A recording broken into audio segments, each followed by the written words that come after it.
Assalamualaikum warahmatullahi wabarakatuh. Rahayu, rahayu, rahayu. Om Swastiastu. Salam, assalamualaikum, namo buddhaya, salam sejahtera untuk kita semuanya. Teman-teman, berjumpa lagi dengan saya. Kita belajar lagi, sharing lagi. Terutama ini pengiling-iling untuk saya pribadi dan umumnya untuk teman-teman ya. Oke teman-teman, bagaimana kabarnya pada kesempatan kali ini? Saya sehat, saya kaya raya, saya bahagia. Jangan lupa kata-kata selalu diucapkan dan dibatin supaya muncul rasa gitu ya. Karena kata-kata adalah separuhnya doa. Al kalamu nisfut doa gitu ya. Oke teman-teman, pada kesempatan kali ini menarik sekali ya teman-teman. Ini menarik sekali ya. Kalau saya bolehlah menjelaskan tentang ini karena saya juga sudah berumah tangga dan punya 2 anak ya teman-teman, dan ini saya juga mengalami dan banyak orang juga mengalami ya. Intinya ini adalah bagaimana kesempatan kali ini saya akan menjelaskan bagaimana rumah tangga itu atau suami itu selalu mendapatkan uang gitu ya. Pengen nggak? Keren nggak? Jadi bagaimana suami itu selalu berhasil dalam usahanya, selalu berhasil dalam bisnisnya, selalu berhasil dalam bekerjanya, karirnya sampai tinggi kan gitu. Nah, ini tergantung yang namanya seorang perempuan sebenarnya teman-teman ya. Jadi makanya ada pepatah ya, di balik kesuksesan suami itu ada wanita hebat di belakangnya. Berarti orang laki-laki itu udah hebat ya kan. Saya juga gitu, nggak hebat kan gitu kan. Karena ketika kita dinesoni apa ya bahasanya, dinesoni apa? Ya, ngambekin seorang istri itu waduh ya, sesakti apapun gitu kan. Cerdas apapun, punya pangkat berapapun ya, setinggi apapun pangkatnya, kalau sudah ngambekin sama istri itu hilang semua gitu ya. Basa kasarane iki apa jenenge iki, brengose merotoli gitu kan. Nah, tapi di sini ada rahasia teman-teman, jika dalam suatu rumah tangga memahami tentang ilmu ini gitu ya, ilmu servomekanisme gitu ya, ilmu perkembangan hidup ya gitu. Ini pasti hidup mudah kok teman-teman. Ya, contohnya ini khusus pada para istri-istri ya teman-teman, pada istri bagaimana hidup itu rumah tangga selalu uangnya banyak ya. Baik, sebelum ke sana saya jelaskan dulu bahwa Tuhan itu menciptakan kita ada yang namanya otak alam bawah sadar ya teman-teman. Jadi ada 2 Tuhan itu menciptakan, yaitu otak sadar dan otak alam bawah sadar. Ya, di sini masuk dalam ilmu yang namanya ilmu servomekanisme ya teman-teman. Nah, dari 3 fungsi alam bawah sadar itu ada 2, ada satu ya, ada satu ini bisa dimanfaatkan oleh para istri-istri ya. Ketika ini dimanfaatkan oleh para istri-istri, ini pasti terjadi dalam kehidupannya rumah tangganya teman-teman, yaitu fungsi alam bawah sadar. Salah satunya adalah alam bawah sadar itu tidak pernah tidur teman-teman. Jadi alam bawah sadar itu terus aktif ya, terus jaga. Nah, dimanfaatkan teman-teman untuk memasukkan file-file tentang cita-cita, harapan, doa, keinginan, kebutuhan rumah tangga. Nah, bagaimana caranya? Caranya yaitu berbisik teman-teman ya, dengan cara berbisik ya. Nah, kalau bisa janjian. Ketika istrinya tidur duluan, dibisikin ya teman-teman, bahwa misalkan manggilnya gimana, ibu atau mama atau mami gitu ya. Mama hebat, mama kuat, mama kaya raya, mama uangnya banyak, mama uangnya baik gitu kan, atau apalah pokoknya yang positif keinginan dalam rumah tangga. Begitu juga kalau seorang suami yang tidur duluan gitu ya, itu kalau sudah terlelap, bener-bener terlelap gitu ya, dalam keadaan gelombangnya delta gitu ya, itu dibisikin teman-teman ya, dibisikin papa hebat, papa triliuner gitu kan, papa semua usahanya berjalan lancar, usahanya semakin besar dengan omset ratusan juta dalam 1 bulan, semakin baik, semakin sayang, bla bla bla bla bla. Itu seperti itu teman-teman. Nah, ketika bisik-bisik itu sudah masuk ke alam bawah sadar, itu langsung ya, itu langsung didengar langsung ke alam bawah sadar. Kenapa kok bisa seperti itu? Karena kondisi gelombang otaknya adalah delta teman-teman. Ketika kondisi delta delta itu udah otomatis masuk ke alam bawah sadar yang paling dalam. Ketika yang paling dalam sudah masuk gitu ya, sudah masuk, di situ pasti terjadi teman-teman, pasti terjadi. Nggak mungkin tidak, karena segala sesuatu yang sudah diinstal gitu kan ke alam bawah sadar itu pasti akan terjadi, nggak mungkin tidak. Tergantung kondisi tubuhnya teman-teman, itu bisa cepat, bisa lambat, bisa secepat kilat juga kan gitu ya. Oke, itu ya teman-teman, itu salah satu cara ya teman-teman, itu salah satu cara bahwa apa namanya uang itu, keinginan itu cepat terwujud. Itu adalah mekanismenya seperti itu, caranya seperti itu. Jadi bukan dengan ujuk-ujuk gitu, nggak ada yang namanya ujuk-ujuk gitu, nggak ada. Apa sih bahasanya ujuk-ujuk ini? Tiba-tiba itu nggak ada. Semuanya pasti pakai mekanisme gitu loh. Semuanya pakai mekanisme gitu ya.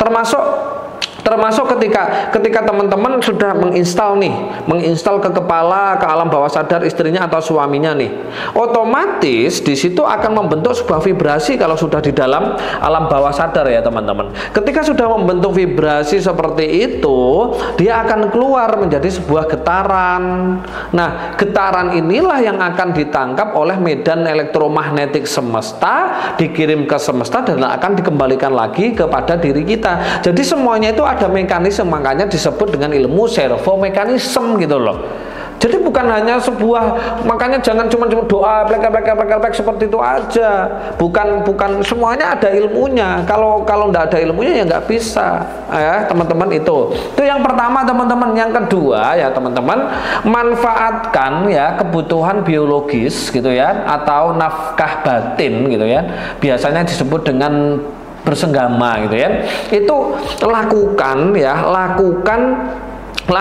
kalau bisa ya, mohon maaf teman-teman, ini rahasia sebenarnya ya, dilakukan setiap hari teman-teman, tanpa harus seorang suami itu minta gitu loh, tanpa harus suami itu minta, seorang istri itu harus nawarin. Kenapa siklus harus seperti ini? Ya karena gini, seorang suami biasanya kebanyakan suami kan juga bekerja, kebanyakan suami bekerja itu mulai bekerja dari pagi sampai siang, itu dia sudah mengeluarkan yang namanya energi, terus bertukar energi dengan kliennya, bertukar energi dengan banyak orang dan lain-lain. Otomatis yang terjadi teman-teman, di situ ketika pulang dia membawa energi negatif nih. Nah, yang bisa menetralkan energi negatif itu hanya seorang istri. Nah, itu seperti itu.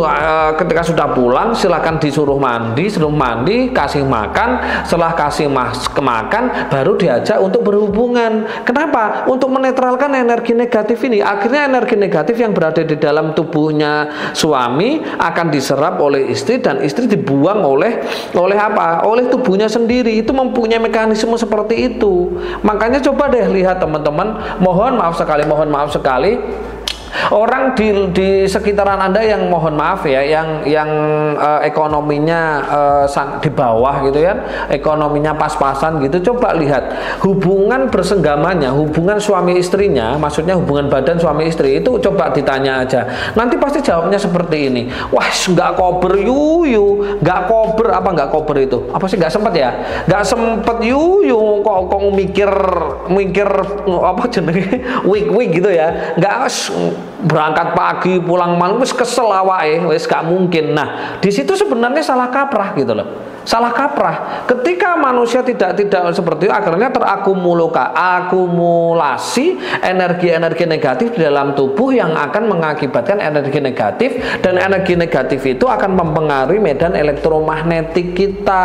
Ketika medan elektromagnetik kita ini jadi buruk, negatif, otomatis yang namanya magnet menarik energi-energi negatif. Karena energi negatif dari kita bekerja, capek, stres dan lain-lain itu mempengaruhi sistem kontrol hormonal juga gitu loh. Kalau teman-teman kepengin suaminya gitu ya kaya raya, berkelimpahan uangnya, mudah berbisnis, mudah berusaha, itu harus sering-sering diajak untuk bercinta gitu loh. Jadi nggak usah menunggu yang namanya suami minta gitu loh. Kalau nunggu suami minta ya hidupnya biasa-biasa aja gitu loh ya.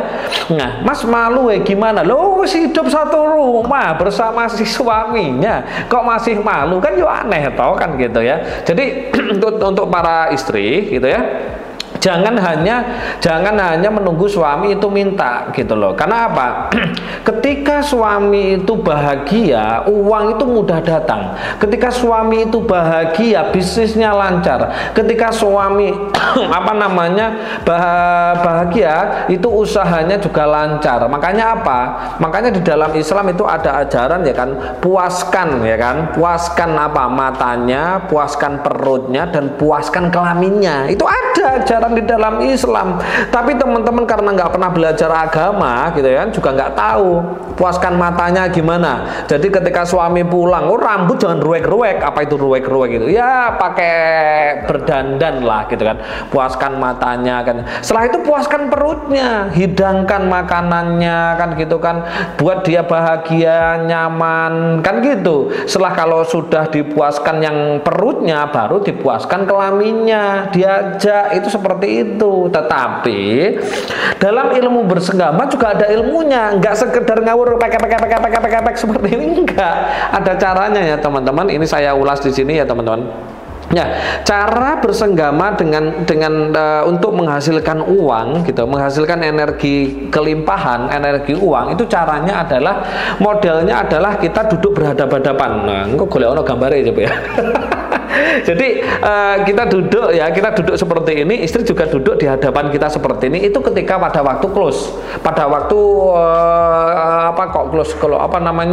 klimaks gitu ya, keluar gitu ya, sama-sama keluar gitu ya. Itu harus seperti itu. Kenapa kok bisa seperti itu? Nah, ketika kita model keluar closing pada waktu seperti itu, punggung kan tegak teman-teman. Ketika punggung tegak di situ, energi kundalini dia aktif, energi prana dia naik. Ya, ketika energi prana naik bercampur dengan energi yang diperoleh antara lingga dan yoni tadi, masuk ke dalam otak dan keluar keinginan kita ketika kita closing itulah jadi kenyataan. Jadi manfaatkan teman-teman ya, manfaatkan rumah tangga itu bisa bisa menjadi kaya raya. Makanya di dalam Islam juga disebutkan dulu, kalau saya nggak salah ya, masih mondok dulu, di kitab namanya kitab Qurratul Uyun atau Qurratul Ayun, juga ada di Fathul Izzar gitu ya. Ketika seorang mau menikah itu tambah kaya ya, tambah kaya. Tapi ternyata benar teman-teman, ketika saya sudah mulai masuk dunia nyata gitu ya, saya bekerja, padahal dulu ketika masih kuliah itu saya nyambi kerja ya. Nyambi kerja itu bisa penghasilan saya satu bulan itu 5 juta 6 juta teman-teman, tapi nggak jadi apa-apa, nggak dapat apa-apa teman-teman gitu loh, nggak punya apa-apa gitu deh. Tetapi setelah saya menikah gitu ya, padahal saya nggak punya penghasilan juga, nggak kerja, katakanlah seperti itu. Istri saya yang kerja pada waktu itu gajinya cuma 700.000 gitu ya. Tetapi apa, lucu ya, motor punya gitu, uang juga punya, bahkan semakin hari juga punya mobil, kan aneh di sini. Nah, disitulah saya mulai belajar tentang ilmu asmaragama gitu loh. Ilmu asmaragama adalah ilmu pertemuan antara lingga dan yoni untuk apa? Untuk kelimpahan hidup, untuk kebutuhan hidup. Jadi jangan teman-teman ya, ketika berhubungan badan dengan istrinya, dengan suaminya, jangan hanya ipik seperti itu, jangan hanya dibuat nafsu suka-suka aja, tapi dimanfaatkan untuk apa? Untuk mencetak energi kelimpahan uang, untuk menjaga kondisi emosionalnya seorang suami gitu ya. Jangan dibiarkan suami itu kemerungsung, stres dan lain-lain. Kenapa? Karena banyaknya energi negatif yang numpuk di badan akibat setiap hari bertemu banyak orang, bertemu klien, tidak pernah dinetralkan. Makanya bagi seorang istri wajib setiap hari memuaskannya, menetralkannya ya, energi negatif yang ada di dalam tubuhnya. Ini penting sekali teman-teman ya. Nah, Nah, silakan dipraktekkan ya teman-teman ya nanti biar modelnya seperti apa. Jadi bukan hanya guling-guling seperti itu, tapi ada tata caranya, ada ilmunya. Itu ya teman-teman. Itu yang bisa saya sampaikan kali ini ya tentang bagaimana suami itu bisa dalam keadaan kondisi gelombang alfa terus. Karena apa? Ketika suami dalam kondisi tenang, santai, bahagia, di situ akan suami kerjanya, bisnisnya, usahanya akan lancar. Kenapa? Gelombangnya alfa. Ketika gelombangnya alfa, disitulah kita tenang. Suami itu tenang, damai, bahagia, uang mudah datang gitu loh. Nah, ini harus dijaga teman-teman. Nah, cara menjaganya seorang istri dengan mengajak berhubungan badan. Nah, itu penting sekali. Nah, biasanya pertanyaannya gini Mas Ucup, Mas, kalau kita yang belum punya pasangan gimana ya nikah? Oh, kan gitu. Terus saya nggak bisa jawab itu, Mas, kami sudah tua gimana ini? Kalau sudah tua gimana ya, mohon maaf saya nggak bisa menjawab ya, tapi masih ada yang lain kan. Untuk menimbulkan energi kelimpahan kan nggak harus dengan bersenggama ya teman-teman, kan banyak sekali sudah saya jelaskan. Ini khusus teman-teman yang punya pasangan gitu ya. Tapi kalau teman-teman berhubungan dengan bukan pasangannya, dalam artian PKS, bahasanya nggak enak ya, pekerja ya, bagaimana kehidupannya orang-orang seperti itu dimasuk kepada diri Anda, dan Anda kebahagiaannya dimasukkan ke dirinya. Ini apa? Tukar energinya buruk. Beda dengan kalau kita bertukar dengan istri kan gitu kan, istri tenang, santai, damai masuk ke tubuh kita, yang kemurungsungnya kita, energi kita masuk kepada istri, dan istri langsung dibuang tanpa harus tahu caranya, bagaimana cara membuang, itu langsung dibuang oleh gaya gravitasi bumi. Karena wanita itu, seorang istri itu adalah sama dengan yang namanya semesta gitu loh, sama. Jadi nggak perlu bingung, nggak perlu begini, yang penting bagaimana teman-teman istrinya, suaminya dibahagiakan gitu ya teman-teman. Itu yang bisa saya sampaikan pada kesempatan kali ini. Praktekkan jika ini bermanfaat, share jika ini bermanfaat, pasti menjadi manusia berkelimpahan. Saya akhirul kalam. Assalamualaikum warahmatullahi wabarakatuh. Rahayu rahayu rahayu. Om santi santi santi. Om salam. Assalamualaikum, namo buddhaya, salam sejahtera untuk kita semuanya.